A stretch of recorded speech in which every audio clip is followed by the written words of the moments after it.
Guys, welcome back सिमरन संदील के blog में आप सभी का स्वागत है। तो आपको पता है कि हम हरियाणा में आए हुए हैं। तो हरियाणा में आज हम आए श्री कृष्ण म्यूजियम में। यहाँ पर श्री कृष्ण महाभारत के बारे में सब कुछ बताया गया है, मैं आपको दिखाऊंगी।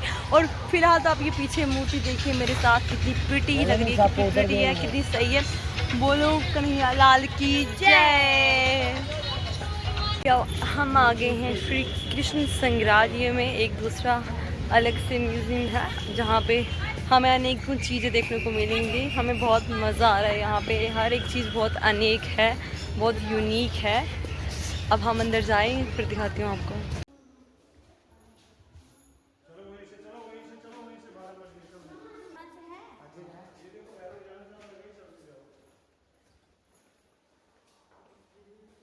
होना चाहिए ऐसा। मेरा फ़ोन नीचे लेके सब डिलीट।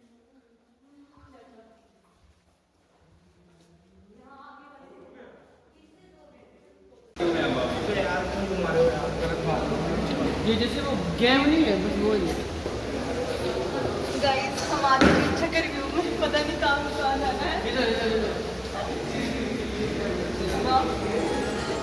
मैंने कभी सोचा भी नहीं था कि मैं कभी इस जगह पहुंच पाऊंगी, लेकिन आज मुझे ये मौका मिला है कि मैं श्री कृष्ण के इस इकलौते भारत के उस म्यूज़ियम में पहुंच पाई हूँ जहाँ पर उनके बारे में सब कुछ दर्शाया गया है। तमाम चीज़ें, उनके बाल स्वरूप से लेकर महाभारत और रामायण तक, ये सारी चीज़ें यहाँ पर दर्शाई गई हैं। आप तमाम लोग मेरे साथ में इन तस्वीरों को देखोगे तो आपको भी आनंद मिलेगा।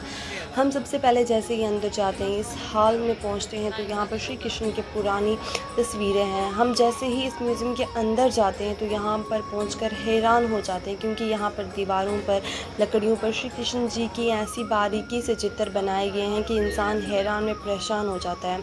हमने यहाँ पर घूमा। सबसे नीचे फ्लोर पर श्री कृष्ण की तमाम प्रतिमाएं जो हज़ारों साल पुरानी खोदकर आर्कियोलॉजी डिपार्टमेंट को मिली थी, वह यहाँ पर लगाई गई हैं। उनके अलग अलग रूप, उनके अलग अलग व्यवहार तमाम यहाँ पर दर्शाया गया है। और उन कलाकारों ने कितनी अच्छी कलाकारी की है कि इतना वह हज़ारों साल पुराना आज भी बिल्कुल नया दिखता है। वह कलाकारी आज भी लगता है कि हाल ही में ही बनाई गई हो। इसके बाद हम जैसे ही ऊपर दूसरे फ्लोर पर जाते हैं तो वहाँ पर श्री कृष्ण के बारे में तमाम चीज़ें दर्शाई गई हैं कि किस तरीके से श्री कृष्ण जी ने जन्म लिया, उन्हें नदी पार कर दूसरी जगह पहुँचाया गया। फिर से ये तमाम वह चीज़ें, कैसे वे बड़े हुए और कैसे गैया चराने जाते थे, कैसे वे वहाँ पर गोपियों के संग रास रचाते थे, नाचते थे, वह तमाम चीज़ें यहाँ पर दर्शाई गई है।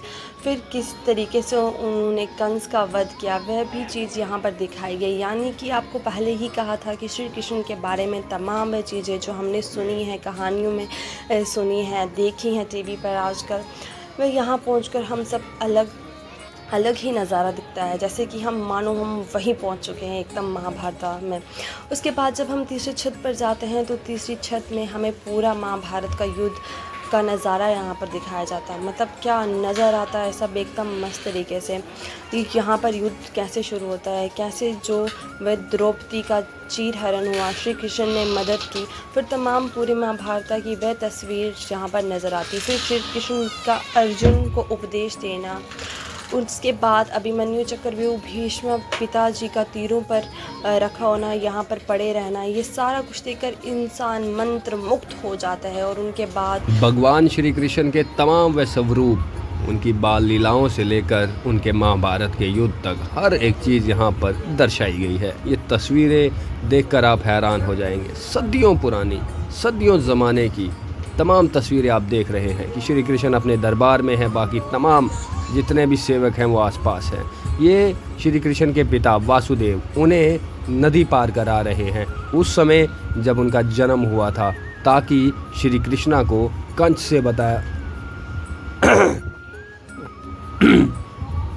कंस से बचाया जाए। ये देख सकते हैं ऋषि मुनि यहाँ पर यज्ञ कर रहे हैं, तपस्या कर रहे हैं। साथ ही में ये देख सकते हैं कि यहाँ पर हर वो छोटी से छोटी और बड़ी से बड़ी चीज़ यहाँ पर दर्शाई हुई है। और इसी के साथ में फिर जो ये चिड़िया दिख रही है आपको, जो तोता, मतलब यहाँ पर जो महाभारत को उपदेश दिया जा रहा था तो इसने भी सुना। और देखो ये चक्रव्यूह का व्यू कितना सही है, मतलब एकदम जैसे कि आप वो एकदम रियल लाइफ में देख रहे हो, ऐसा अभाव होता है यहाँ पर जाकर। और ये पूरी महाभारत के बारे में पूरा एकदम से पूरा चार्ट बनाया गया है कि वहाँ पर क्या हुआ है, कैसे क्या राजाएँ, क्या डायनेस्टीज़, मतलब एकदम सब बहुत सही से बनाया गया है। और फिर देखो ये आग लगना, मतलब क्या जोश आता है, क्या मज़ा आ जाता है यार। और देखो ये एकदम सब जो है वो रियल दिखने लगता है। और ये यहाँ पर जब द्रौपदी का चीरहरण हुआ था, और ये रामायण के समय की बात है कि जब सीता माँ के साथ राम ने विवाह किया था। श्री कृष्ण जी का बचपन वाला रूप है, जहाँ श्री कृष्ण जी मटकी फोड़कर मक्खन खाया करते थे, और फिर कंस के भेजे द्वारा बकासुर का वध करते हुए दिखाया गया है।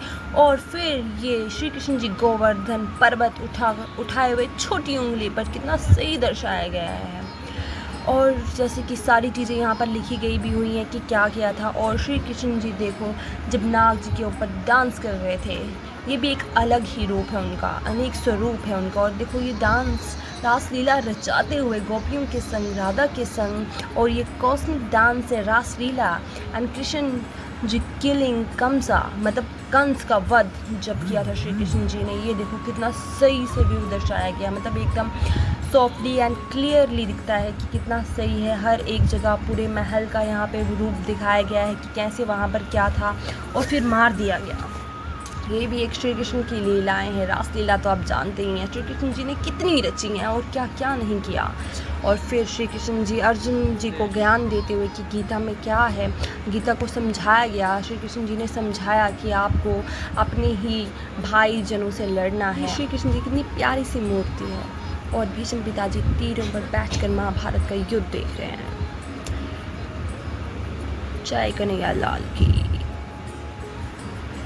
तो आखिरकार पूरा म्यूजियम देख के हम बाहर आ गए और देख रहे हो पसीना पसीना हो गया। अंदर गर्मी थी, एसी भी था, बट कुछ जगह ऐसी थी जहाँ पे गर्मी थी और मतलब गुफा की तरह लग रहा था एकदम। व्यू बहुत ही यूनिक सा था। और फिर तो हम चक्रव्यूह में भी गए। चक्रव्यूह इन द सेंस जो अभी मनी हो गया था, यूं गोल राउंड घूम रहे थे, समझ नहीं आ रहा था कि कहाँ से बाहर निकलना। बट मैं जिस रास्ते से आई थी वो एकदम क्लियर सीधा बाहर पहुँचा दिया मेरे को। तो फिर और क्या। और हाँ, एक ख़ास बात बताती हूँ, म्यूज़ियम के अंदर कैमरा अलाउड ही नहीं था, बिल्कुल भी अलाउड नहीं था। बट फिर भी हमने चोरी छुपे तो चीज़ें उड़ाई ली, मतलब चुरा ली म्यूज़ियम से। और बहुत अच्छा लगा। एक ही म्यूज़ियम में पूरे श्री कृष्ण जी महाभारत के बारे में सब दर्शाया गया। तो मतलब ये कहाँ पर, कुरुक्षेत्र हरियाणा में है। तो इसमें बहुत मज़ा, पूरे हरियाणा का नाम। अभी अब हम आ गए हैं साथ में एक मंदिर में, जो कात्यायनी जी का मंदिर है। ये देख सकते हैं मेरे पीछे कात्यायनी माता है, लग रही होंगी एकदम सही से। जयकारा मां शेरावाली दा बोल सच्चे दरबार की जय। जयकारा मां कात्यायनी माई दा बोल सच्चे दरबार की जय।